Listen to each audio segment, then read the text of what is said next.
Angels Overcast. My main man, Charlie Mills. Big deal. Big deal this month. 10/31/2024. 20 years. What does it feel like to be drug and alcohol free for 20 years, my man? Bro, I can't remember what yesterday was like, let alone 20 years ago. Well, that's kind of not true. I remember 20 years ago, Halloween, what that was like. It was in the moment, that was the worst day in my life. You know, you come home, the doors, the lock has changed, and you realize that you had something to do, perhaps, with her changing the lock. This wasn't, a coincidence.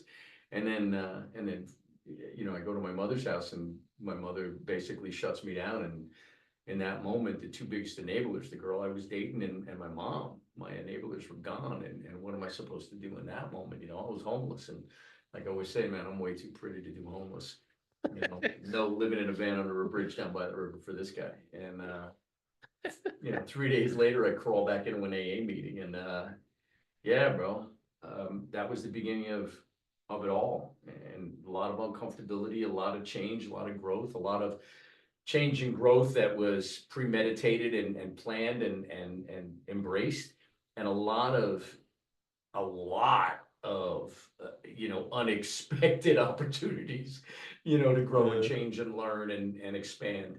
And I guess that's living a life, bro. Life on life's terms, right? You deal with it as it comes. You have your plans and your dreams and desires. But now at 20 years, bro, I wouldn't change anything. I wouldn't change anything, man.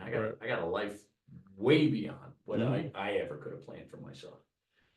So we're not sure all who listen. Sometimes it's guys that come in and they stay, and it's guys that go out and come back, or there may be a guy out there that's had time, a year, 8 months, whatever, 8 years, and doesn't necessarily want to go back. Like that wasn't your first rodeo these 20 years. So what's some of the mindset that can help with somebody that's looking to come back in recovery? It doesn't have to be 12-step, but like wants to get right again. They had a taste of that life beyond our wildest dreams that we talk about. Like what? Yeah, I think if I'm, and this is all hindsight, Mike. Yeah. I think for me, if I were to talk to somebody, if I were to talk to myself 20 years ago, I would have said, hey, bro, welcome back. Relapse, for most people, relapse is a part of the process. And remember, there's a difference between a lapse and a relapse. A lapse is a day or two, a couple of days. A relapse is when you made a decision to walk away from whatever was sustaining your sobriety or your clean time and go away. The first thing I would do to tell somebody like, hey man, it's, welcome, been there. You have no idea what you're in for, but trust me when I tell you, we got you. I've never, ever, ever put my head on the pillow at night and felt isolated and alone. Once I started coming back to meetings, once I started embracing, other people in recovery, once I put my ego in my back pocket, which was not an easy thing to do. And that's just not for me. It's the patterns that I've seen other guys that have had time, whether it's a couple of months, a couple of years, a lot of years. Like for me, it was 9.5 years, and then I relapsed. And it took me 8 years to get back. And there's a lot of pain and misery and suffering and, a lot of broken promises and a lot of tear-stained pillows on the part of people in my life that they experienced because of what I was doing to myself and to them, but realizing that I was going to be able to find some clarity and get through all of that guilt and shame and remorse. But it had to start with me creating change in my life. And that meant pick up the phone, go to meetings, just realize that this is a rebuilding process. Right. Yeah, for me, like what I love about your recovery is like we just pay homage to the OGs, like the guys that walked before us. And so one in the Belmar area in Jersey Shore where I got sober. Yeah. Great guy. He would just always say, welcome home.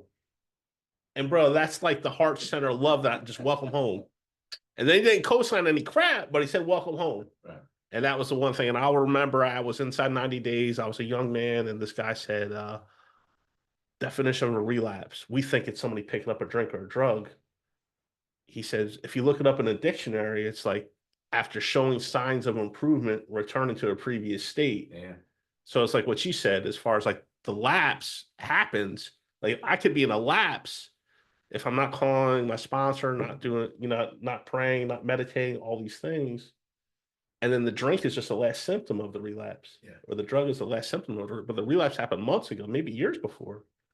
Yeah. It's, and this is where the intersection of the things that I've learned in the coaching world Mm-hmm. for these last several years up against what I know about the treatment world and the recovery world for the last 40 years Right. that I've been in it. You gotta remember, I walked into my first AA meeting, and I think Reagan was in his first term in office, 1984, Valentine, 4th of July weekend. 1984, I came into an AA meeting up in Piscataway at another Yeah. clubhouse. And 80, yep. He was 80 to 84, and then 80 88. Yeah, yeah, yeah. 84, bro. Reagan. Yep. Just say no. You didn't listen to Nancy. Yeah, exactly. I down with Nancy, right? And I didn't know I had a problem with drugs and alcohol. I thought I had a problem with money and girls. It just wasn't enough of either of them. But I didn't realize that the drugs and alcohol were taking the money away that prevented me from getting with the girls. But when we talk about the lapse and the relapse piece, when we've created that change, I love your definition of relapse. After a sustained period of change, we go back to that which used to bring us ease and comfort. I know I'm paraphrasing, but that's really a return to an old state. It tells me that you're not doing this, the emotional realigning that recovery requires. Dis-ease, you've heard me say this a lot of times, but I'll say it again. Dis-ease is a lack of ease and comfort. That's a state, that's an emotional state, that's an identity. That's your psychology. When you're getting high, you're in this diseased state, right? And what do we want? Well, we don't want the anxiety and the depression and the fear and the self-loathing and the fear. And oh, by the way, the fear, we don't want to feel that. We want to feel ease and comfort. So what do? We find something, and it's a bottle or a bag or, a pill or whatever, sex. There are a bunch of different ways that we get from dis-ease to ease and comfort. We use vehicles. Alcohol is a vehicle to get to ease and comfort. For a lot of people, sex, pornography. We hear a lot about porn addictions, right? That is a vehicle to get you to ease and comfort. I feel better in the moment, even though I know this behavior, shooting dope, smoking crack, snorting cocaine, drinking whiskey, ripping through women's lives or having, hookups or whatever that you're misleading people. I mean, these are just all vehicles. We don't care about when we're in our cups. When we're in that resting dis-ease state, we don't care about the damage we're doing to anybody else. We just want to get to here, to ease and comfort. But then the effects of that vehicle, that substance or that activity wear off, and we're stuck here again. And then we go back to chasing what it is, that vehicle that gets us to here, ease and comfort. And that's the disease cycle. That's the dis-ease cycle. And how do we break out of that? Well, there's a lot of different ways that we can break out of that. So Charlie has 20 years. I have 25 years, and we're doing the podcast about the headsets. We're going to take a little cautionary break here for a minute here. Let's put on the headset here. All right, little technical difficulty, but we're on point here. That's what the edit button's for. So we're good. Tyler, I got you, baby. T Sizzle down in North Kakalaki, aka Florida, whatever he's doing. All right. So, Charlie, you're one of my like mentors, really, man. This comes down. I respect you, and so like as we've talked over the years, you talk about the life of an active addict, alcoholic, and you have the spit that's just fire. So. Let's hear that share. Let's hear it. Yeah. So I was doing, early on, when I started immersing myself in the coaching industry, I started getting hip to some new tools and some new strategies, some different ways to look at things. And I started bringing them into these what were really the early Go Beyond events. Go Beyond is a 2-hour seminar that I started doing that just brings some awareness of some coaching mindset skills to our addictive community, right? The recovery community. And this one, I was at a treatment facility up in North Jersey. I think it was at Bergen Pines when it was called Bergen Pines. And I was doing a presentation. There was a lot of inpatient people and some aftercare people and a lot of 12-step community members, about 75 people there and some clinicians. And I got a little pushback from one of the IOP clients. And he felt kind of hopeless around what his opportunities and what his chances of building a successful life were. Late 20s, early 30s, opiate addict for a decade. And basically based on all the flotsam and jetsam of his past that he was dragging forward and living in, he really felt that he didn't have any shot. So what I asked him to do in that moment, I asked him to come up to the room and I said, share your story. Like walk me through hour by hour what your day is like. And I'm going to butcher this a little bit, but he said, I'd get up at 8 o'clock in the morning, 8:30, I'd come to, and hopefully I had a bag or a rig preloaded, and I'd get high and, I'd pass out for a little bit. But the clock starts ticking, that was the last bag, the last rig that I had loaded up. And I had to go out and get some bread and get to this spot. I didn't have a license. I didn't have a car. I was living on this girl's couch. And so the day starts. I get high and it starts ticking. So I get on my phone and I start figuring out who's around, and I start thinking about how can I get 40 or 50 bucks, maybe more, but I need at least 40 bucks to get me through the day and the night to tomorrow morning. And he starts walking me through the process of making phone calls and then finding somebody that he can meet. I think he was saying he would put the touch on his grandmother, and then he had to get a ride to his grandmother's, and then he had to get a ride from his grandmother's to the spot in Newark, which was his spot of choice. But then oftentimes, he'd get to his spot and it was a known hotspot for where cops would show up, the jump out boys, right? And so he pulls up to a spot and he notices a car that doesn't look like it belongs in the neighborhood. So he tells his boy who's driving him, like, let's go to Patterson. And they go to Patterson and they don't know anybody in Patterson. They have a number of a guy that might know somebody. So now comes this 3-hour trek through Patterson to find a guy that doesn't, think that they're being cops or whatever. And bottom line was it takes until about 4 PM for this particular guy to get high. And while he's telling this story, I'm standing a little in back of him. We're in front of this room facing forward, and I've got an easel. And in the back of the easel, on the easel, I'm writing down the distinctions that I'm pulling out. So the first thing I'm hearing is, all right, you wake up in the morning and the first thing you do is get high, and then you set a result for yourself. I got to get high by 4:30 or I'm going to be sick. I got to get high by about 4:30 or I'm going to be sick. That's a goal. You just set a goal for the day and you did not stop until you got high. That you did whatever it took. That is drive. That is determination. That's, when one get money scheme didn't work, you figured out another get money scheme, and then you figured out another get money scheme. You figured out a way to get that 40, 50, 60 bucks every single day. That's resilience, man. That's, again, drive, going for the goal, not stopping like a Terminator, laser focused on getting money, getting a ride, getting to the spot, getting high, getting back home, and not getting arrested or overdosing in the middle of it all. So resilience, goal-oriented, going to the spot and realizing that something's not right here. Isn't that intuition? Isn't that your spidey sense, your sixth sense? Some would call it street smarts, but I call it intuition. You're in tune with that intuitive voice inside of you. Now he's got to go to Patterson. Now he's got to be creative, and he's got to, meet people, and he's got to figure out who I can talk to get me to the guy that's going to sell me something. And again, is in that drive, is in that being able to connect quickly with people and get buy-in quickly with people. I mean, when you separate all these distinctions from the life, resilience, driven, goal-oriented, focused, intuitive, creative. Definitely her resourceful. Come on, yeah. Mike. Yeah.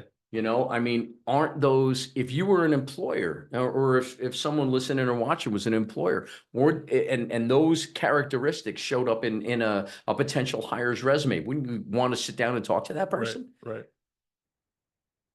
I So mean, I say it all the time. Give me an army of recovering opiate addicts and soccer moms. I've got staff sergeants and I've got an army of staff sergeants and grunts to do any. I'll take over the world. yeah, so for those of you that don't know, Charlie's been a top level coach for many years, working with high executive C-level suite. Mm-hmm. The qualities he just mentioned, majority of their coaching calls are executives with that make hundreds of thousands, millions of dollars every year. I was at there's no difference in what we do when I talk to someone in recovery that's looking to overcome that challenge, and I talk to somebody like Mike had said, somebody that's in the C-suite of a major corporation, or is a business owner, or just a regular guy.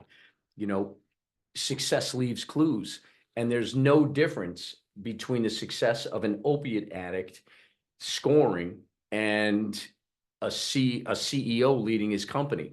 The same exact things: drive, resilience, focus, the ability to work with others, determination, resourcefulness, all those characteristics. Again, see, these are characteristics that carry us through and get us to the goals that we're looking to achieve. All we're doing is shifting focus from scoring and perpetuating that life to creating something meaningful. Um, I was down in Brownsville, Texas, and I had the huge fortune of working with one of the leadership teams at SpaceX. And the things that I heard from the leaders in that room, the team leaders in that room, 22 high performance guys working in an incredibly uncertain environment. I mean, think about it. Elon Musk says, "This is what I want. This is why I want it. I want to go to Mars, and this is why I want to go to Mars." But there's no blueprint. There's no how. There's no plan to follow, man. You know, what do I want and why do I want it are the only two things that matter. That's the psychology of success. What do I want? If I'm talking to someone in active addiction, what do I want? I want to get high as often as possible.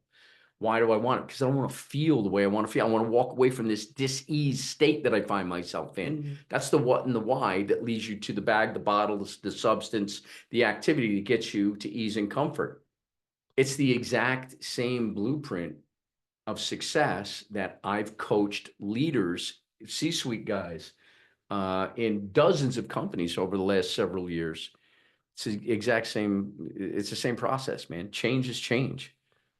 Yeah, it's crazy. So in South Florida, where I'm at, there's many young people, newcomers. So I was at a meeting the other night, and the kid was sharing, and anything he ever put his mind to, he was successful. Mhm. I said, bro, you're like a rock star, a CEO waiting to happen. You just haven't been in the right environment yet. You're not 52 years old like me. You're in your 20s. Right.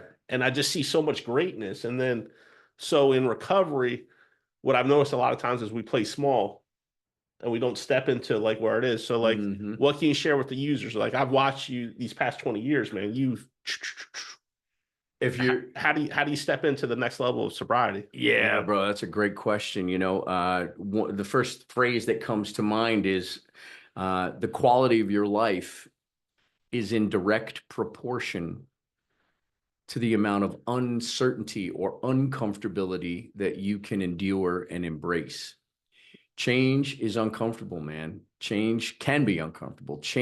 Growth is uncertainty. And you want to keep growing, you want to keep learning something new. You got to embrace the fact that you're not going to have your feet under you. You're not going to know exactly what to do. See, the how to get some places where the uncertainty is.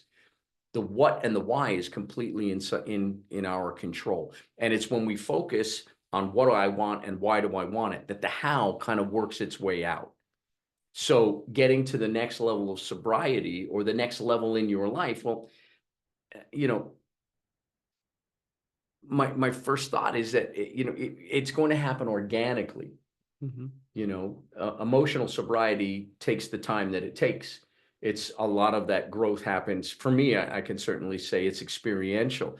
I can certainly point out that, like in my marriage, there are certain things about myself that I want to change to make my connection with my wife and our marriage, our house, uh, Mhm. more full of joy and love and tolerance and support and curiosity and creativity and passion. But it's making the decision and seeing what's blocking me from getting there. That's my identity. So oftentimes getting to the next level isn't about a what to do. It's who do you need to be to get to the next thing. Oftentimes in achieving something, Mike, think about it. The Mike Dorato that walked into his first AA meeting 27,000 years ago is not the Mike Dorato that's sitting next to me, any more than the Charlie Mills sitting here is not the same Charlie Mills who walked Right, into that right. first meeting on a rainy Thursday night, November 3rd, 2004, Mhm. on Herbertsville Road in Brick, New Jersey. That guy is long gone, man. He hasn't been here for a while. But how did that change happen? It happened a day at a time. It happened by mindfully paying attention to what was great, but what needed to change inside of me. Does that make any sense? Yeah, yeah. I just want to be clear though. I did not walk into my first A meeting. I shuffled. I 4D shuffled off of the van, off the MICA program. And that's what I'm saying. Yo, it's all possible, man. It's like if you look at my rap sheet from mental health, you wouldn't want to be logged in right now, And then Yeah. just listening to the right people and exploring, staying in, taking my meds every night, but then doing, Angels Over Addiction were about proper sleep, nutrition, exercise, Yeah. social connection, support is really big. Like, so the doctors work for you, bro. You know what I'm saying? Like, I have to bring my labs to my doctor and say, what do I need to do? What do I need to change? And like really be aggressive with the doctor. And like, I'm what I'm passionate about over the years, like the matrix is telling us who needs to be our primary care providers, who needs to be, and I've been blessed to excel at work, and I pay for all my coaches out of pocket. You know what I'm saying? Because I'm not going to let the system tell me what I need to do to recover. Right. You know what I'm saying? And that's where I say inside recovery, people are like, oh, does it take my insurance? Oh, does it, is this the right doctor for me? Like you only know when you lean in and you get real active in recovery Mm-hmm. and in health and everything, man. And so like, your world, another pillar in Angels Over Addiction is positive self-talk. It just says self-talk. We don't want you talking to yourself because if you answer back, you got real problems. I learned that in the MICA program. But positive self-talk. So that's your world. As I said, Charlie's a master level coach. What are some tools or like, just share from how do you get out of that? We Mm. call it stinking thinking in the rooms a little bit. Yeah. Well, first is recognizing that you're in that shitty state Hmm. where, and it's evident, an identity or pardon me, a state. You hear me. I use that word a lot. Hmm. State is composed of a couple of different things that we're all in control of. It's our physiology, anything to do with our body. A state. When somebody walks into a room, if you're in a classroom, right? If you can harken back to the glory days of your high school misspent youth, right? I can remember when a teacher sends a message when they walk into the room. Mr. Brown, my algebra teacher, I always go back to Mr. Brown. Mr. Brown would walk into a room with a stride and a look on his face, and it would send a message like, uh-oh. We had our midterm exams on Friday. It's Monday. He scored them over the weekend, and he's pissed when he would walk in. That would be the message he would send based on how he walked in, what was his look on his face. Then the next things the things that he was focusing on and believing were reflected by the language he was using. Hmm. You know, uh, what we focus on, we feel. What we believe about ourselves shapes our identity. That's the second side or the second molder of meaning around our identity or our state. And then the third is the language, to your point, the language that we use. If I keep telling you I've got a hard life, Mike Dorato, you're going to, if I say, well, how was getting up for the gym this morning? Oh, it was hard. Right. How was going to school? That was hard. How was that conversation, with your wife about finances? Oh, it was hard. You know, how was it dealing with that sponsee, because they're not right in their fourth step. Oh, it was hard. If I keep saying hard, I'm going to tell myself I got a hard life. I was playing golf with a good buddy of mine this morning, and I caught by like the third hole. He just kept telling himself he sucked. It was early morning. It's October here in Jersey. It was 55 degrees, not exactly warm out. He was wearing, thin clothes. He was kind of cold. He was tense. I could tell he wasn't on the top of his game, but he kept telling himself he sucked. And I had to call him. I'm like, bro, what are you doing? He's like, wait a minute, you keep telling yourself you suck. It's because I do. And he shoots and boom, he goes, see, I told you. I'm like, hey man, your wish is your command. If you keep telling yourself you suck, guess what? You're going to suck. But if you keep telling yourself, what's a different word you can use? What's a different meaning you could give to how you're shooting today? And he said, I'm off my game. I'm like, that's way better. That sounds way better than I suck. Right. And sure enough, when he started saying over and over every shot for the next couple of holes, if his shot didn't go where it wanted to go, Mike would say, his name was Mike. Mike would say, yeah, just off my game today. But all of a sudden, his game started dialing in as the day and the holes started going by. Why? I believe because he stopped telling himself, I suck, I suck, I suck. Right. Yeah, I'm just a little off my game today, but I'm getting better. That's such a metaphor for recovery, though, man. Early on, it's like, this sucks. I'm a junkie. I'm a drunk. Yeah. I'm a steal from people. I'm a piece of crap, piece of shit, whatever you want to say. And you just like the frame is different. Like for me, I don't say I suffer from mental health challenges. Like I've learned in recovery, pain is necessary, but suffering is optional. I have mental health challenges, and now I've really learned spiritual giftedness, man. It's like we may be a little bit more present to certain things that other people aren't. I'm not a doctor, not a psychiatrist. I'm a client all the way through and through. I hear you, bro. Been on meds for a minute, but dude, there's something different going on. You're a product of the brand.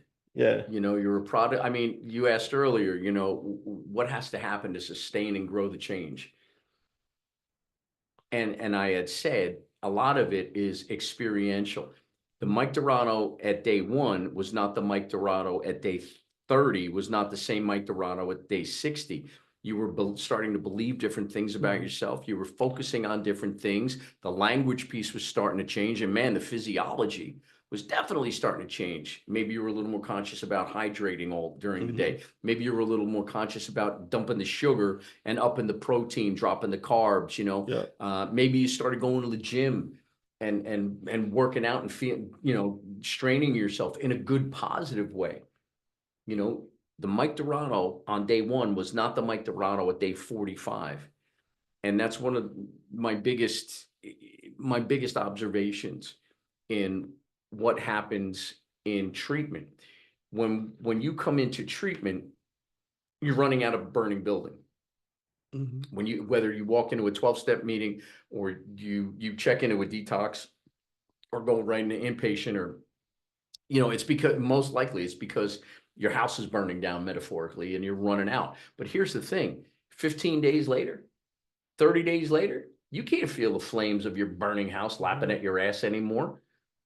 Right? You've been out of that environment, that active addiction environment. You have shifted a little bit, but who are you now that you've been separated from those substances and now you're left unmedicated? Well, who are you now? What are you focusing on and believing? How are you walking into a room? How are you sitting in a room? How are you showing up with other people? Are you looking people in the eye? You're still looking down at your feet. Are you shuffling off the van like you had said earlier? Or are you jumping off the van excited to see a couple of people, that you haven't seen in a couple of days? Right? How is your language changing? What's the self-talk going through your head? It changes. And it's never the what we want or the how we're going to get there that matters. The thing that we need to consider first is, who am I? Because the who we are is going to have different reasons, different drivers to get to something different. What I wanted when I was sober at 6 months is not what I wanted when I was sober for 6 years. I was a different human being completely. And it's always the identity is going to craft the story.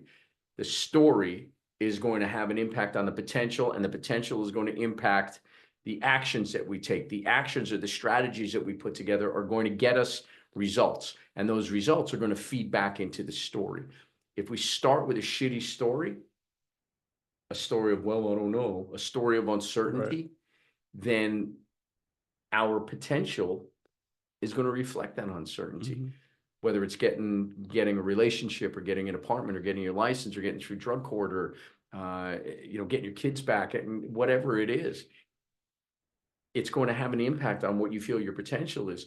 And why that matters is that when we start to take action to get to something, if I'm starting out by saying, well, I don't know, I probably won't get this, but I'll try. The minute you get resistance on the actions that you're taking, Mm-hmm. and you've got to pivot or adapt, you're going to walk away from that result because you started with a shitty story. Does that make sense? Yeah, it's like conditioned. It's like as you're sharing, like the story you tell yourself. So I can remember working in a place and we would put in horrible applications. The guy would just say, you put in shit, you get shit out. You're not going to get any closing. And it's the same thing in life and in recovery. If I walk into life like, like depressed and lower state and everything like that, that's going to reverberate back to me, man. Yeah. We're just energy beings. And Yeah. so, yeah, dude, that's why I think you and I have vibed so well here, like the past 10 years is like, we're on the same plane where it's like, yeah, dude, anything is possible inside recovery. I just got to serve. I Yeah. just got to serve. And like, what else is next, man? So like, what would you say, like, in the recovery ecosystem? So we call the ecosystem not only the person using, their family, their Yeah. friends, the people that love them most, that don't know how to help them, everybody, their coworkers. So the recovery ecosystem, what's like the ideal version? Like, what's the ideal vision for you? For me, Mm-hmm. wow. Well, and even that vision, that ecosystem is different now at 20 years than it was at, 20 days, for sure. But I think that, the core necessities for creating and sustaining any changes, first making a decision, and then taking some action. That's the first thing. The second thing would be having a plan. You got to have some kind of a game plan that you believe in. And the third thing that I would consider would be having an environment that's going to sustain the change. We say oftentimes in the 12-step community, 90 meetings in 90 days. The longer I'm sober, the more I see people come in and go out, the more I realize that it's what you do in those 90 days. It's not just punching the clock 90 times. It's what did you do in those 90 days? Did you go to a meeting every day? Did you shake hands? Did you make some friends that you can start to, or did you make one friend? Like I had one or two guys, man, that I could tell everything to. I'm still friends with those guys. Can I interject one thing? Yeah. I heard, don't count your days, make your days count. You're counting 13 days, 14 days. What did you do those other 12 days, bro? Did you meet the guy at the Yeah. Did you shake his hand? Did you go up to the OG that's there every day that says the same thing, but he's gonna say, you look good today, kid? Yeah, man. And Yeah. that's a great point, Mike. What are you doing in those days? Are you going to be that guy that sits at the back of the room, waves hi to everybody, Right. just says hi? Sign my sheet. Yeah, but yeah. Yeah. Are you going to sit with your guys in your recovery house and then just bounce with the guys in your recovery house? Or are you going to look for, the guy with some wisdom in the room? Are you going to make the approach? Are you going to swallow your pride? Are you going to put the butterflies flipping in your stomach? Man, that guy's got 8 years. How am I going to talk to him? I got 8 days. I want to interject one more thing though, because so there's a lot of halfway living where I'm at. So what I always say to the dudes is like, okay, I'm with my 4 boys in the halfway house. There's 10 other dudes there. We're gonna go to the meeting, us 4. All they do is talk shit about the other 10. I'm like, bro, you haven't even left the halfway house because you're at an AA meeting, but you're with your other 3 buddies and you're talking about the halfway house. You didn't go to the old timer with 20 years. Right. That's got his shit together and can help you think outside of halfway. Right. Like there's so much more out there. Like that's what I'm saying. I'm just passionate about. We play so small in recovery, Yeah. especially when we're new, dude. Yeah, we do. And again, it's who we are in early recovery. We're spitting this out with 20 and 25, 26 years of recovery under our belts. There's a big difference, in looking what came over our shoulder. But when I was in the moment, I could certainly see the difference. Like, that intuitive piece. Walking into a room, I remember before I even knew like who you were and what you were all about, I remember seeing the guys that you were rolling with. And I knew you had a little more time than I did. So I kept an eye on a guy like you. you and maybe a dozen other guys that I'm still in touch with. Why? Because there was an energy, there was a vibe, there was this thing about people that are living the life that I wanted to live, which was peace, balance, uh, curiosity, connection, giving of themselves. I remember when we first met, man, part of our ritual, I don't know if you knew it or not, but me and a couple of guys I was hanging with, Richie Rose, we made it a point every single day. We went to a clubhouse meeting at noon. It was out at 1 o'clock. And we would find the guy that raised his hand and said, I got under 90 days, right? We would find that new guy. And Rich and I would, and Rich, Recon Marine, bro. Rich looks like a Recon Marine. And he would just come up and say, hey, come on, you're coming out to pizza with us. And it wasn't a question. With four-letter words all around that conversation. It was a command, like, yo, we're going to Federico's, get your shit. Yeah. And we would take a new guy out for lunch every single time. And the only thing that when they would, I don't have any money. That's not what this is about. Yeah, bro. We were setting an example. Hey, you know what, dude? When you got 90 days, you got a couple of bucks in your pocket. Do it for the next guy. Then next time we go out, if there's a new guy, you pay for a slice. That way, because we're not giving you anything, we're just paying it forward. And we created that. And for a couple of years, man, when we were all living that small, early first 2-3 years in recovery life, that worked. It's fire. It works, bro. It's so fresh and new and everything. Man. But to your point, it was the ecosystem. It was finding people that were going to, that were passionate and really looking to change in the way that those 12-step rooms kind of facilitated change. Birds of a feather. They flock together, baby. Yeah. These were guys, to your point, the guys, the 4 guys, Buffalo and, together outside a meeting, pointing a finger at the other 10 guys that just hopped off the same friggin' van that are going back to the same friggin' house as you did, but you're starting to mac those guys. Well, that same kind of vibe was the thing that, me and a couple of other guys that I was hanging with recognized. Maybe it's because I was 43 at the time. And I wasn't into all the gossip and chit chat. By that time, it was life or death because I had 9 years. I had a life. I had a career. I was living my dream.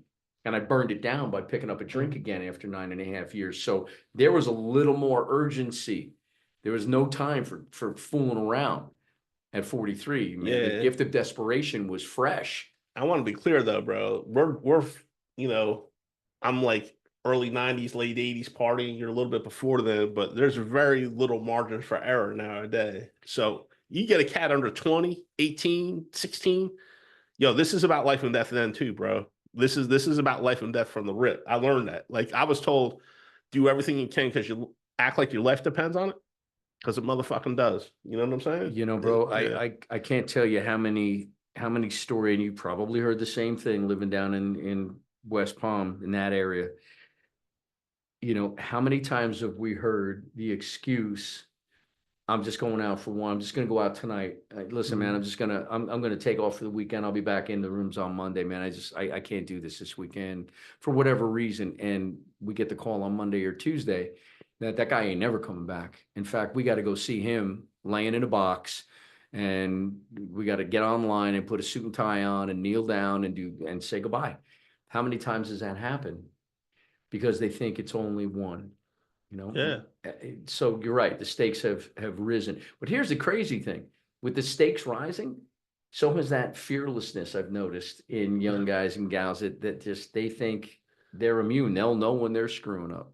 Yeah, dog. But it's crazy though. They're not afraid to get Narcan, but we can't mention God in the meeting because that runs them out the meeting. But no, they've been Narcan 20 times. It's crazy. But that's a point, you stand outside. The greatest place you want to really see what early recovery is like, man. Go to a treatment center and stand outside in the smoke area and ear hustle the conversation. One of the things, when Narcan started becoming available, I was working in a treatment facility here in New Jersey, and I remember starting to hear a pattern in these conversations where one guy would say, oh man, I got Narcan. And Narcan was brand new. It was a couple of months old, and no one really knew what it was except for those in that life. And I remember hearing, well, I got Narcan. Oh yeah, man. And then the next day you hear some new guy coming in, and somebody will say, the new guy will say, oh yeah, man, I heard that you got Narcan once, man. I got high on my last go around ran before detox. I got high. They had to hit me with 3 Narcan hits. Yeah. So now all of a sudden It's a pissing contest. Yeah. Yeah. Narcan becomes a badge Yeah. of honor, let's call it. As twisted as that sounds, but to your point, can't talk about God. Yeah. Can't talk about God, man. 4 step, no way. That's too No, crazy, bro. no. Let's just Yeah. And I'm not hating. I'm not hating. no. I'm just being 100 because lives depend upon this, bro. Yeah. Lives depend upon this. Yeah.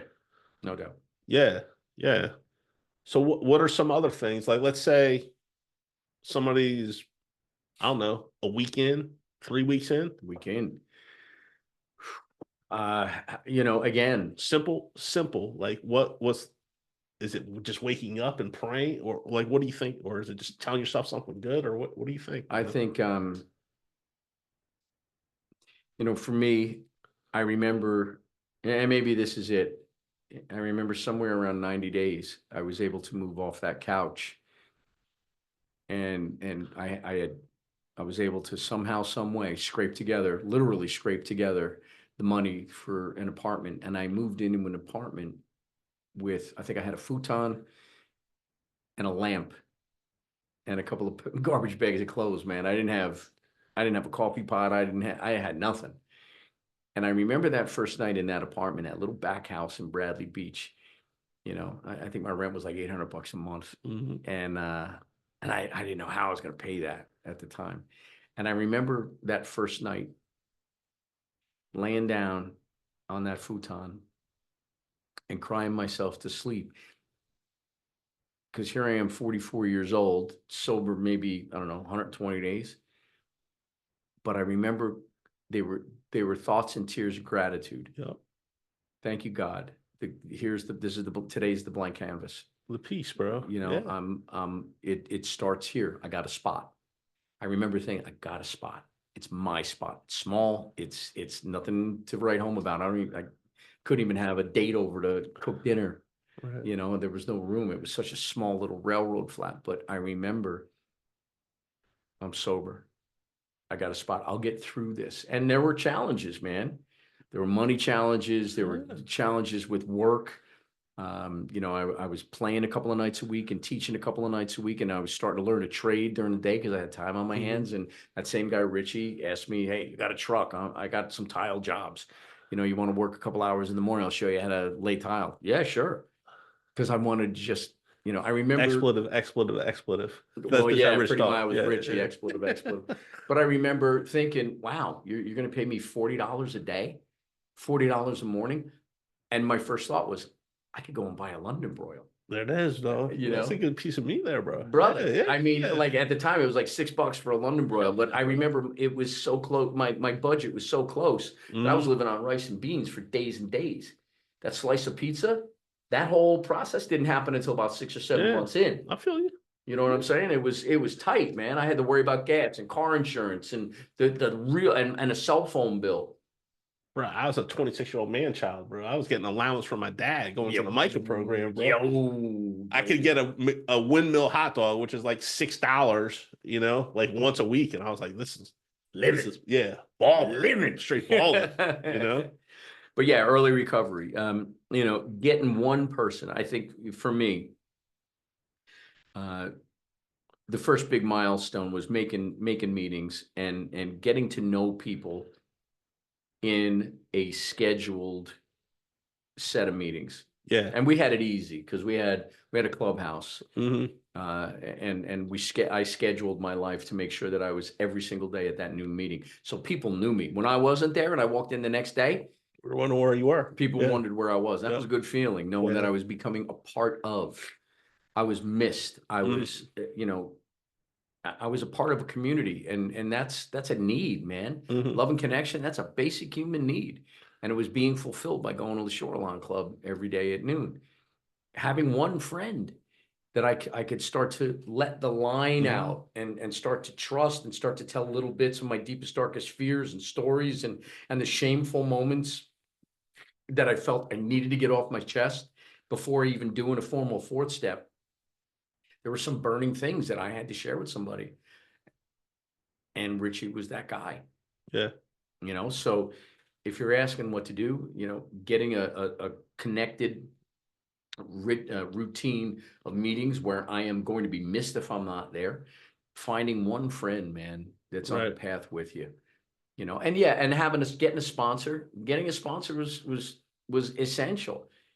I got a guy that made me feel comfortable, that talked a lot about God, but as time went on and I really needed to realign in a formal way Hmm. who I was and what I was feeling, doing a fourth step, he wasn't equipped. He had never gone through that process. So because this is life and death, I had to, with love, have a conversation with him and Yeah, say, you listen, I got to make a change, man. dug deeper, bro. Yeah, That's what I'm saying. Like a lot of guys will play small. It's like, nah, this guy helped me from the beginning. Like some guys help you get into the party, and then some guys are dancing on the dance floor, shaking it up. Like, I'm gonna have a better time at the party if I'm rocking with this. right. You know what I'm saying? So like, it's life and death. I like what you mentioned too, where you went to. I did this. I went to the same meeting each week. I had like the same meeting schedule, Hmm. and they got to know me before I knew who they were. Yeah, They're like, kid, yeah, you're looking good. I'm like, no, I don't. yeah. I'm like, no, you're looking better. I Yeah. remember the payoff for that. I remember it a year. Hmm. I remember it a year, feeling comfortable in that noon meeting, like Yeah. really comfortable. Like I had a lot of people that I would hug and kiss and shake hands and go out to lunch with, and probably 20, 25 good core people in my phone that I saw a lot. And I remember I got an opportunity, you know, to go back out on the road, Right. and it was a good paying gig. And, you know, my relapse happened living on a 54-foot aluminum tube going all around the world, with a bunch of freaking Vikings. Um, and here I am going back into that same environment. But like I had said earlier, it's not what I do. The what I do is driven by the who I am. Hmm. As a sober guy with a great connection with God, realizing that I got a break at 43, 44 years old, going back out on the road at 45 for 3 months, going to Europe on a very, very well organized tour. That was a sober tour, and sober is a relative term. Sober in this context meant no powder. What was the guideline? If you get caught with powder, you're gone. There was a ton of weed on that tour, and there was a fair amount of drinking. But see, the thing was, I knew I was done. I was there to serve, do my job. I was there to make money. I wasn't there for the party. I wasn't there as a musician. I was there as a tech, which is a very, very different role. And my goal was when I did the math, and my goal was to stack some bank. That 3 months, I came home, I had like 14 racks Nice. waiting for me for 4 months, three and a half months work, sitting at home. That goes into the saying too, bro. What we were talking earlier, the 3 minutes of so you had you set a goal, said, look, I need to get 10 to 15 racks. Your early recovery, first 5 years is early recovery. You set an objective, kept your nose clean, Yep. and just did it. Yeah. And what kept me sober, Hmm. in our literature, in the AA literature, they talk about guys even in the Second World War, Salerno Beach. Yeah. that all they had was God and maybe a big book, maybe, Hmm. but they had God Hmm. in their back pocket and a desire to not drink, Right. even in those extreme circumstances that anyone would have understood. Hey man, I drank last night. Well, listen, you're in the middle of a war and you're 19 years old. You're watching your friends get killed and dismembered, Right. and you're killing people, and that's not who you are, but you're doing it for your country. Yeah, it's understandable that you're going to drink, son, but people stayed sober in those foxholes. I took that story and I remembered that story when I got on the plane to get on the bus to join the circus again for 3 months, as it were. Hmm. I had a journal, I had a big book, I had a cell phone packed with numbers with an international calling plan on it, Fire. Yeah. and I let people know I don't I don't use drugs or alcohol anymore. I wasn't preaching, but you get in a certain environments when you're newly sober, and you're, whether you like it or not, you're going to be looked at as the captain of the fun police. Hmm. So there were a lot of nights off where the band and crew would go out for dinner and I wouldn't get the call because I was to find out as the tour progressed people respected me for not drinking and not doing drugs, and they were going to go out and kick their heels up, and they didn't want to have a negative impact on me trying to make it through this tour and staying sober. Mhm. And I appreciated that. And once I told them, dude, I'm done. I'm Right. done. I'll hold the mirror for you if you need. I'll buy a round if we're out at dinner. Like I'm done. Yeah. I am in a place of neutrality. I know who I am, and I have made a decision today, backed up by, Mhm. by a loving God that said, you don't have to get high today. Right.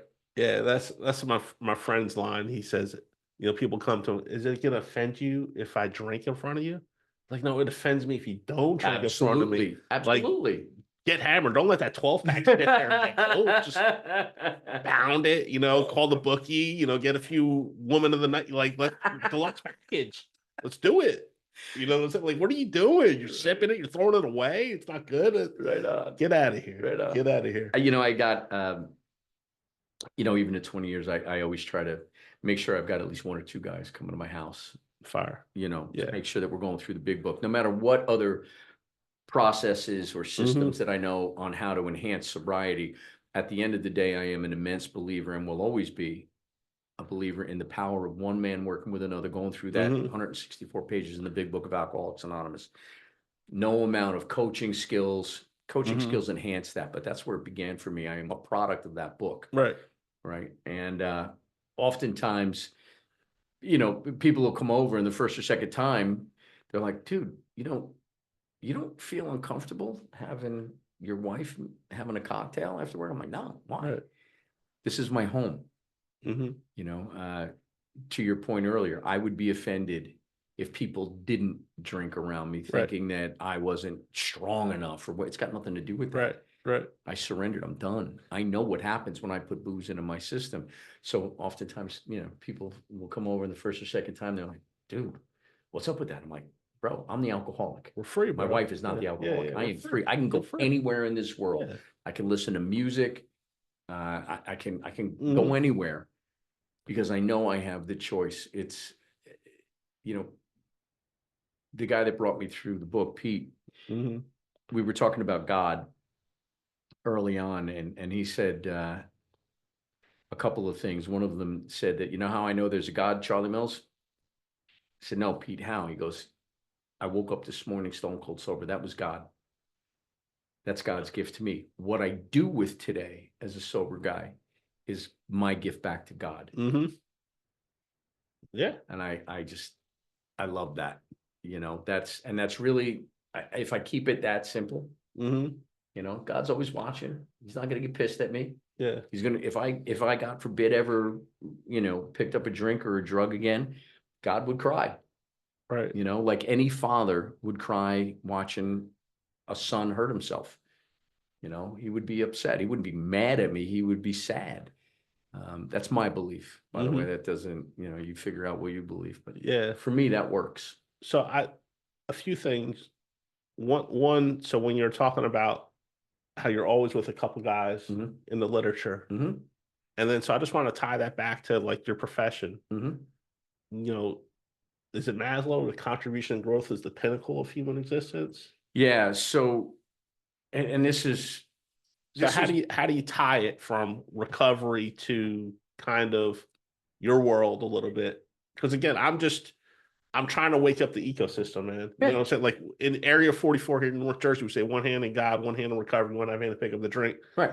You bring in Charlie's personal development, suddenly you're an agent.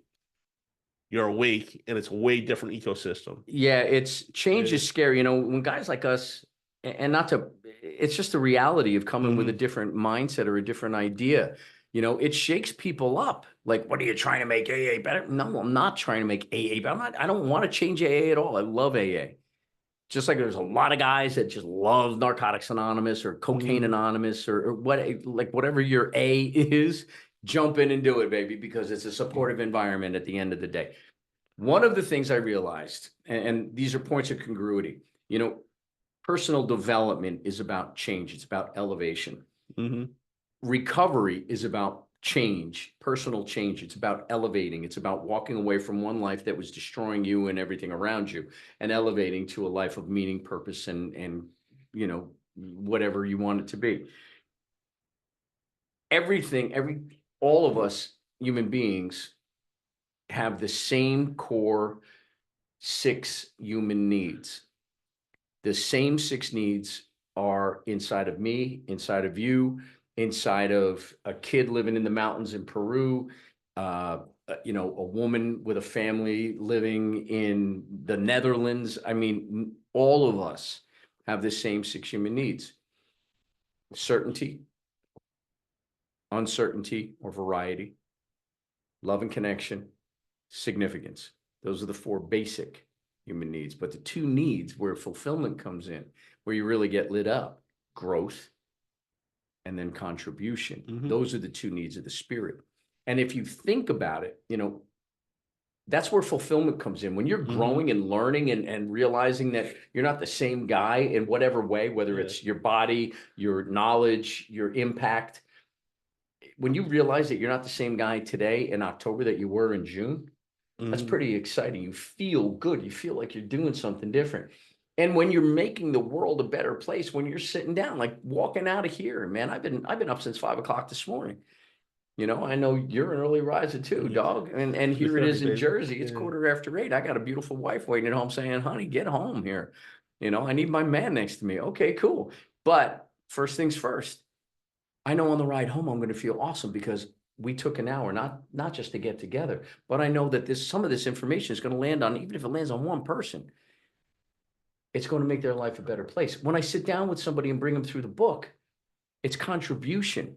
I'm making the world a better place. When you're greeting at the door at a meeting, you're contributing, you're making that meeting better. When you're sitting in a meeting, not on your phone, not talking to the guy next to you, when you're actually paying attention to the speaker, and God forbid you raise your hand and you say something that reflects that you were listening to the speaker, you're using your sensory acuity, you're making the meeting a better place. Just sitting still and being present with somebody, you're contributing. You know, and if you want to live more, write this down. If you want to live more, give more. Because when you look to make the world a better place, when you look to give, you also open up the opportunity to find fulfillment in those other 5 needs. So when I'm looking to give, you know, I'm a giver. It's part of who I am. That's certainty. That's my identity. That's certainty is that feeling you get when you come in the door and you turn the light switch on and the lights go on.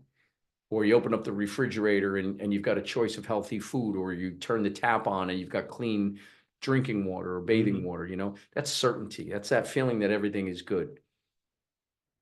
Most people that I've worked with, especially in the recovery space, suffer from anxiety, which is uncertainty. And it's almost always self-imposed. It's a lack of focus. Future purpose. Future. Yeah. In the future. But right? Yeah. But if we're looking to give, I know who I am. That's part of my identity. That's certainty. If I'm looking to give, there's a million different ways that I could give. Doing this podcast is one. That's variety. Variety is the spice of life. You know, one day I'm sitting down with a guy that's 24. The next day I'm sitting down with a crusty old bastard that's my age at my house. The next day I'm at a meeting. Man, there's a lot of variety that's opened up. Love and connection, another one of those basic human needs, right? When I give, I'm connected to a group of people like you. You know, we're connected, man. We're connected in the way that we're looking to give. And significance. Everyone wants to feel like they stand out a little bit above. They've got a certain skill that they're known for. You know, like I remember, you know, walking to the meeting, you know, I've been a musician my whole life. So, you know, it's always, oh, it's Charlie Mills. He's a drummer, right? It doesn't make me any better or worse than anybody. It's just I'm significant in that way.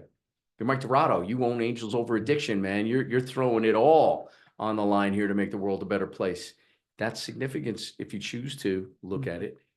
And then growth. You had to learn how to work microphones and headphones and, DBX limiters and lights and, setting up a podcast. You had to learn. You had to grow a little bit. We had to get comfortable in front of cameras. I mean, just doing this is a testament to the growth, all in an effort to give. So when we give, we grow. Yeah, I mean, really, as you're sharing, I'm really hearing living in 10, 11, and 12.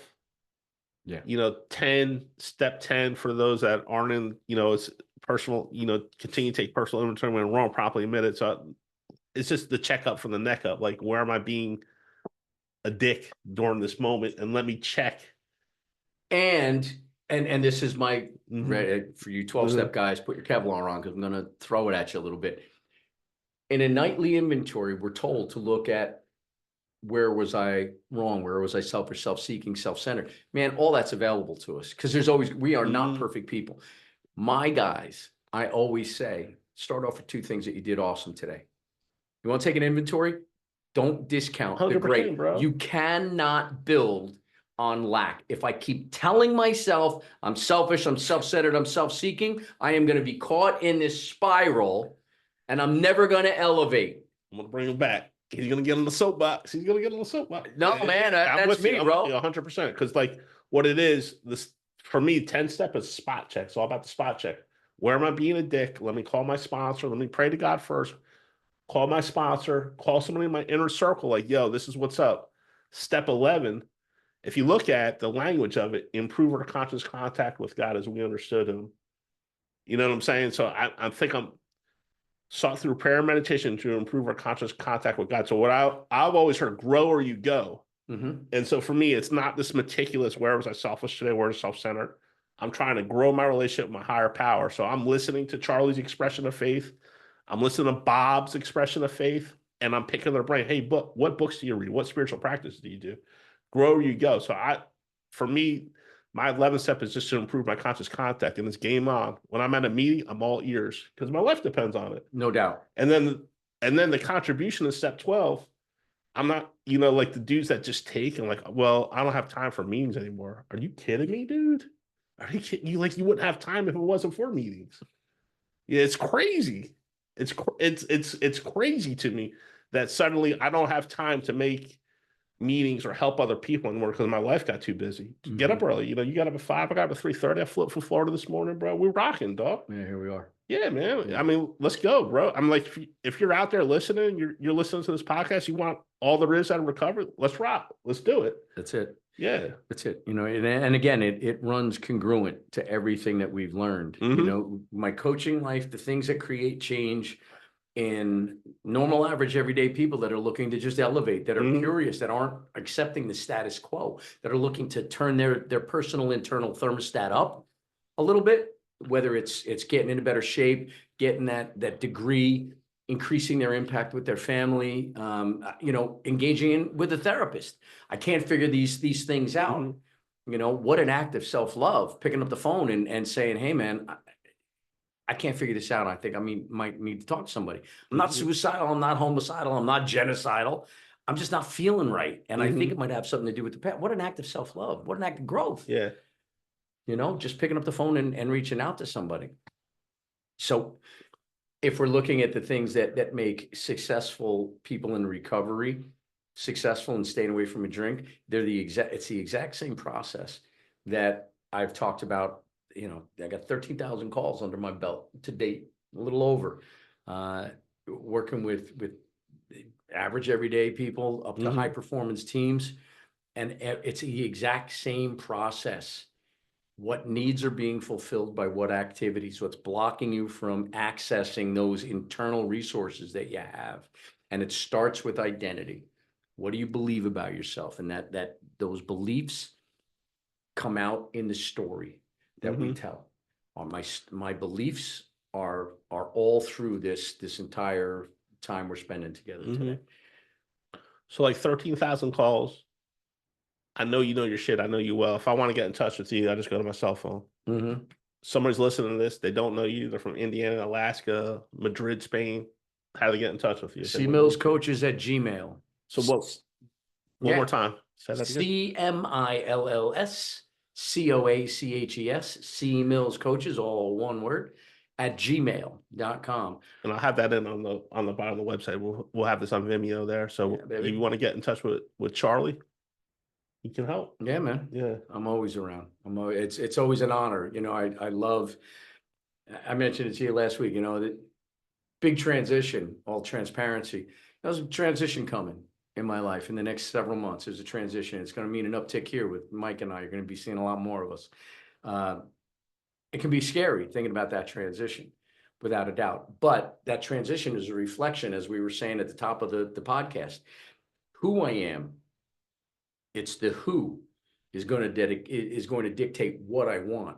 The who I am today is saying, no, I need to elevate. I need to go full in with Angels. I need to do something in the recovery ecosystem to save lives, because I'm armed with 13,000 calls, 7 years of experience in creating change in people. And isn't the recovery ecosystem, professional or 12-step, isn't that the goal to change? Well, I've got ways to change people quicker, with more impact, more effectively than anything I've ever found before. And that's what we need to bring. I feel that's the next phase of my life. So, Yeah. So like, what else would you want to say to anybody that's logged in right now? Any other things you want to communicate, or if you had to? hey man, just you know, if you're looking at this because you're having a struggle, pick up the phone, reach out to us. You know, we can certainly put you in touch with somebody in your area. Get an app on the phone. You know, get a 12-step app on the phone and start looking at meetings. Don't be afraid to walk into a meeting. We all walked into a meeting for our first time. And if you're a family member, family members have as much responsibility to change as the family member that's suffering from the addiction. I know that sounds like a crazy thing. Oh, it's their problem. It's not mine. It's everyone's. You're responsible for the environment to support the change that your loved one's looking to get to. So if you need some clarity, you need to talk to, if you got somebody that's in your life that you feel would benefit from a conversation with us, that's how it always begins anyway. No obligation. We're not shaking it out for money, or we're not asking you to join anything. If you just want some clarity, Mike and I are always around. So you want to reach out, cmillscoaches at gmail. Nice. Yeah. What I've learned in my recovery is a lot of the blueprints I didn't know were affecting me. And this is with, over 20 years of sobriety. I'm like, holy, that's not even my stuff. That's somebody else's stuff. That's the school stuff. When you're talking earlier about Mr. Brown, your school teacher, how many times, like my friends, oh, you're not a good student, you need a trade school. Bro, you're an educator. Are you even an educator? How are you going to limit somebody's life at pre-adulthood? So in recovery, they say 1 in 97, 1 in 37 make it. I'm not putting the death certificate on 36 other people, bro. Like, God can enter anybody's life and they can all recover. Right. Like, who am I to limit somebody's recovery? So that, the long way home, I guess, is like what I just think there's so much capability out in the current recovery ecosystem, and there can be more active agents that are flying in recovery, spirituality, and becoming the best version of themselves. Yeah. And again, we're just talking about creating change. In all transparency, Mike hasn't mentioned, and I love you for not mentioning it, but I trained and been working with Tony Robbins for the last 7 years. And the reason I mentioned Tony is that, you probably know who the guy is. And that's the first thing. The second thing is that I've never met anyone, and this isn't a bias because I work for the guy statement. I've never met anyone that's capable of taking complicated things like psychology. Tony doesn't have a degree. Tony just read the books that every psychologist with a degree, every therapist with a degree has ever read through. Tony's read it, but it's not the education and the inspiration in those pages that matters. Tony's all about application. It's applying this information that makes the difference and saves lives. So if you're interested in this information, you're wondering how this is going to work for you, cmillscoaches at gmail, or go to Angels Over Addiction and send us a message, send up a flare. Appreciate you, dog. You're welcome, bro. Appreciate you. So I want to thank Charlie for coming out here. We're gonna close the podcast this way, and then we're just gonna give it a second or two. If there's any other thing you want me to get off screen, you want to do any spin or anything like that? I'm good, brother. I'm good, man. It's just a pleasure hanging and spending time with you, Mike. Love you. Much love. Love y'all. Peace. See you. Stop recording.